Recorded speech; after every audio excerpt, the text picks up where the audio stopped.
Hey, salut tout le monde, c'est Benoît F1 et aujourd'hui on se retrouve pour le débrief du Grand Prix d'Allemagne qui a été assez what the fuck, hein. C'est du n'importe quoi. Il y a eu des crashs, de la pluie, beaucoup de safety cars. Non, franchement, il y a eu du spectacle, il y a eu des dépassements, il y a eu des rebondissements aussi, notamment en qualif, dont on en reparlera. On va en reparler, on va en parler maintenant d'ailleurs. Mais non, franchement, le meilleur Grand Prix depuis des années. Bakou 2017 était loin derrière à côté de ce Grand Prix. Donc non, franchement, ça fait plaisir de voir un Grand Prix avec autant de spectacles et de suspense du premier au 64e tour, plus les qualifs. Donc non, c'est pas mal. Donc, évidemment, on va parler des qualifs. Et la première chose qu'on va noter, c'est Sébastien Vettel qui n'a fait aucun tour. Vettel, donc, qui part dernier, qui n'a pas pu faire même, qui n'a pas pu faire un seul tour puisqu'il a connu une perte de puissance de son bloc Ferrari. C'est dommage pour lui parce que je pense qu'il aurait pu faire quelque chose lors de la course. Bon, malheureusement, c'est les aléas de Ferrari, hein. Donc Robert Kubica 19e qui ne rend qu'un dixième à George Russell, même s'il se fait prendre 11-0 en qualif. Dommage pour Kubica. Albon 17ème qui s'est fait gêner par les McLaren, notamment la McLaren de Norris qui part P16, enfin qui s'est qualifié 16ème mais qui part 19ème suite à une pénalité de changement d'éléments de son bloc propulseur. Vettel pareil, je sais pas trop ce qu'ils ont changé, mais bon, ils ont pris une pénalité. Lance Stroll 15ème qui met fin à la série de 14 qualifs hors de la Q1. Enfin, si je puis dire, bon, il démarre 15ème, donc finalement, je me demande même si c'est pas pire de ne pas partir en Q1, enfin de ne pas passer en Q2, pardon. Danny Cat 14ème, qui a fait une plutôt mauvaise qualif, mais il va se rattraper en course, évidemment. On s'en souvient tous de cette fameuse course. Ricardo 13ème, les Renault qui ont eu énormément de mal sur ce circuit-là. La preuve, ça a même commencé aux essais libres. Bon, malheureusement, ils n'ont pas pu sauver les meubles avec Hülkenberg. 12e, Kevin Magnussen, qui était pas loin quand même. Ah oui, ce que j'ai oublié de vous préciser, la Q2 était quand même assez serrée, hein, puisqu'il y avait que quelques millièmes entre Giovinazzi, Magnussen, Perez, Hülkenberg, Grosjean, je crois. Donc c'était très serré. Ça passait pour peu. Une erreur et tu étais foutu. Donc Giovinazzi 11ème malheureusement qui rate de peu la Q3. Charles Leclerc 10ème qui malheureusement, comme Vettel a eu enfin, comme Vettel non, mais il a eu quand même un problème mécanique sur la voiture du Monégasque, problème de fond plat je crois. Donc il n'a pas pu faire un tour en Q3, donc du coup bah il part 10ème, logiquement. 9, Nico Hülkenberg, donc a quand même réussi à sauver les meubles pour Renault. Sergio Perez 8ème, Carlos Sainz 7ème, qui montre quand même que la McLaren est là depuis le début de saison, donc ça fait plaisir de les voir à ce niveau. Romain Grosjean 6ème, alors là, stupéfaction. Les As étaient nulle part il y a 2 semaines, ils se retrouvent en Q3 en Allemagne, donc non, plutôt bien joué de la part de Grosjean. Raikkonen 5ème qui marque donc la meilleure qualif d'Alfa Romeo depuis Marcus Ericsson au Brésil en 2018. Certes, c'était sur Sauber, mais bon. Voilà, j'ai quand même englobé le Alfa Romeo avec, hein. Ensuite, quatrième, Pierre Gasly qui réalise sa meilleure qualification. On voit tout de suite que les coups de pression d'Helmut Marko sur Pierre Gasly, ils marchent, hein, parce qu'il passe pas loin du podium en Grande-Bretagne. Il part quatrième en Allemagne, même si la course n'a pas été trop ça. Donc bien joué de la part du Français. Troisième, Valtteri Bottas qui a fait quand même quelques petites erreurs lors de son tour en Q3. Verstappen deuxième qui part encore une fois enfin, au deuxième rang. Je J'espère qu'il fera une pole parce que Verstappen, ça doit faire au moins la 8e ou la 9e fois de sa carrière qui part pardon, deuxième. Donc, à un moment donné, peut-être se bouger et prendre la première place, hein. Et en pole, Lewis Hamilton, qui n'était pas au meilleur de sa forme, il avait la fièvre, une petite gastro. D'ailleurs, ça s'est pas guéri le lendemain, il avait encore mal, il avait 42 fièvre. Mais ça n'a pas empêché de faire sa 87e pole, position de sa carrière. Bon, on sait comment ça s'est fini en course. Donc, voilà pour la grille de départ du Grand Prix d'Allemagne. On va maintenant passer à la course, puisque oui, le suspense arrive à la course. Donc, on a commencé.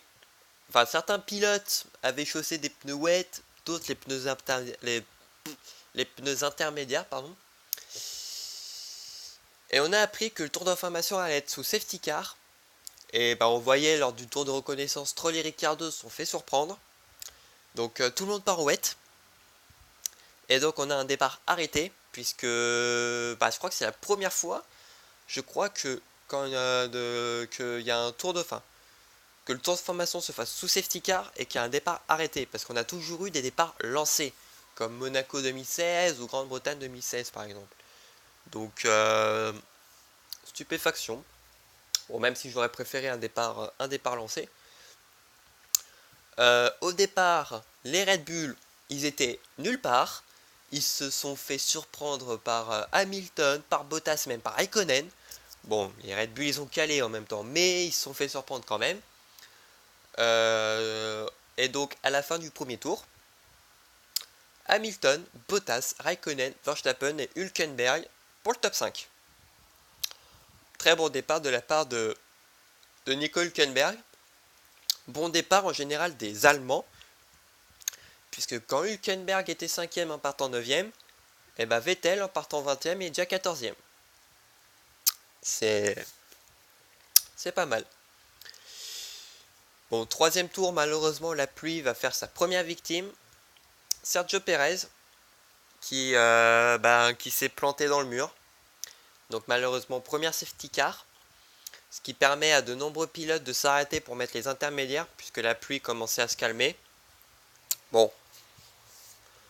On a eu une alternative, on a eu pluie, pas pluie, pluie, pas pluie, pluie, pas pluie, etc. Ce qui a permis d'ailleurs, ce qui a causé, on va dire, les 6 arrêts de certains, hein, n'est-ce pas, Lewis Hamilton? Pour ne citer que lui. Au 4ème tour, Ferrari relâche trop Leclerc devant Grosjean, donc le unsafe release de Haas. Et donc, techniquement, le unsafe release, Leclerc sous investigation. On y reviendra plus tard parce que ça n'arrive qu'au 8ème tour. 5ème tour, safety car plus le fait de ne pas s'arrêter. Et cela donne Magnussen 2ème. Oui, Magnussen 2ème, vous n'avez pas rêvé, hein. Une Haas sur le podium. Bon, ça n'a pas duré puisque lui, il attendait justement que la pluie revienne puisqu'il était en pneu wet. Donc il attendait que la pluie revienne. Malheureusement, le pari a été perdant et il va se rendre compte très vite. Au bout du 7ème tour, Vettel continue sa remontée puisqu'il est 8ème. Donc plutôt bien joué de la part de l'Allemand. Donc comme je vous le disais, 8ème tour, Leclerc sous investigation pour un unsafe release. Ce qui va donner au 12ème tour une amende. Et c'est là où je vais gueuler, puisque pour moi, Leclerc ne méritait pas une amende, mais il méritait 5 secondes. Pourquoi? Je suis obligé de me baser sur des anciens GP. On retourne 2 ans en arrière, Monaco 2017. On avait une petite bataille entre la Sauber de Pascal Wehrlein et la McLaren de Jenson Button qui remplaçait Fernando Alonso ce Grand Prix-là, puisqu'il était aux 500 miles. Wehrlein et Button rentrent en stand en même temps. Sauber relâche Wehrlein trop tôt, ce qui était quand même assez dangereux. Et Wehrlein a eu 5 secondes. Même si Verlaine a fini 2 roues contre le mur. Là, Leclerc, même si c'est la faute de l'équipe, j'aurais quand même mis 5 secondes. Verstappen a eu 10, même si c'est plus pour la touchette avec Bottas. Monaco 2018. Donc, non, pour moi, ça méritait 5 secondes. Bon, malheureusement, bon, il a eu l'amende, hein, on va pas revenir dessus. Leclerc, d'ailleurs, qui a eu chaud au cul, hein, puisque au dernier virage, il contrôle sa voiture de justesse. La petite équerre, malheureusement, qui a fait une victime, Pierre Gasly aux essais libres 2 ou aux essais libres 3. À cause, l'équerre au dernier virage, ça pardonne pas. Ensuite, 14e tour, deuxième abandon. Ricciardo qui casse son moteur, hein. Visiblement, les déboires de Red Bull sont toujours là. Donc, VSC, évidemment. Ce qui permet donc à Leclerc d'avoir enfin le timing parfait pour s'arrêter, pour mettre des pneus intermédiaires et de repartir quatrième. Enfin, Ferrari a fait une bonne stratégie. Enfin, il a quand même fallu 11 Grands Prix pour que ce soit parfait, hein.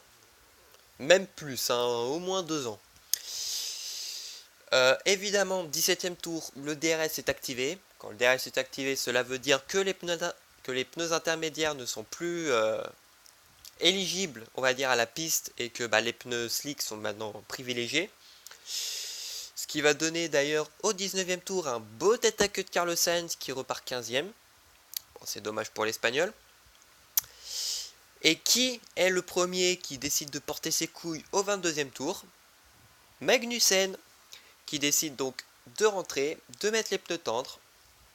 Bon, il repart 16e, mais une Haas se montre plus rapide qu'une Ferrari. Oui, c'est la première fois, je pense que ça va être la seule fois, qu'une Haas se montre plus rapide qu'une Ferrari. C'est... Non, vous pouvez screen, vous pouvez faire tout ce que vous voulez. Oui, Magnussen plus rapide que Leclerc. Incroyable. Ensuite, 27e tour, on a le 3e abandon. Norris, encore sur casse moteur. Donc ça fait déjà 2 moteurs Renault qui partent en fumée en 13 tours. Donc niveau, je pense que Red Bull, ils étaient en train de rigoler à ce moment-là. Donc ça donne une nouvelle safety car. Donc c'est la 2e safety car. Incroyable. Et puis 29e tour. 4e abandon et pas des moindres puisque c'est Charles Leclerc. Il se sort de la piste au dernier virage. Enfin, dernier virage non, c'est au double droit. L'équerre. Bien sûr, il perd l'arrière. Il sort de la piste. J'ai l'impression que l'adhérence justement a accentué l'incident. Donc Leclerc tape le mur. Et en voulant avancer, il s'est retrouvé embourbé dans le gravier. Le gravier plus la pluie égale Hamilton 2007. Donc malheureusement il s'est retrouvé bloqué. Donc VSC, décidément que de safety car ou de virtual safety car. 30e tour, un nouveau grand pilote part à la faute, c'est Lewis Hamilton, qui au passage casse la moitié de son aileron, la partie gauche. Donc heureusement qu'il pouvait regagner les stands, sauf que lui, il l'a fait en coupant. Il a fait une Allemagne 2018, sauf que cette année, c'est interdit de couper. Évidemment. Donc il rentre pour chausser des nouveaux pneus et un nouvel aileron avant. Un arrêt qui a quand même coûté 50 secondes. Puisque oui, Mercedes a choke, Mercedes a paniqué. Il y en a certains, ils étaient pas prêts, ils étaient pas casqués, les pneus ils étaient pas sortis, ils savaient pas quel pneu fallait mettre. L'aileron il était pas prêt, enfin bref, c'était du n'importe quoi. C'était du n'importe quoi en course, mais c'était du n'importe quoi aussi dans le box Mercedes. Donc pour vous dire. Donc ouais, Je crois, si je dis pas de conneries, que c'est l'arrêt le plus long de l'histoire de la F1. Je crois que même avec les ravitaillements, on n'arrivait même pas à 50 secondes. Donc bon, c'est dommage. Bon, il ressort quand même 5ème, tu me diras. Et là, la poisse Hamilton commence, puisque 31ème tour, Hamilton sous investigation pour son... le court-circuit de la voie des stands. Enfin, c'était pas totalement un court-circuit, c'était plus un entrée... l'entrée... comment dire? Enfin, l'entrée... pour être mal entré dans les stands, voilà, pour faire la traduction, on va dire. Donc 34ème tour, Hamilton se fait pénaliser de 5 secondes, mais c'est pas tout, puisque le tour d'après, on voit Hamilton qui se prend une nouvelle investigation pour cette fois-ci avoir roulé trop lentement lors de la safety car. Comme quoi, la FIA n'est pas contre Ferrari, ils peuvent être contre Mercedes aussi. Ensuite, 39e tour, malheureusement, Raikkonen part à la faute. Donc il s'est retrouvé P9, malheureusement.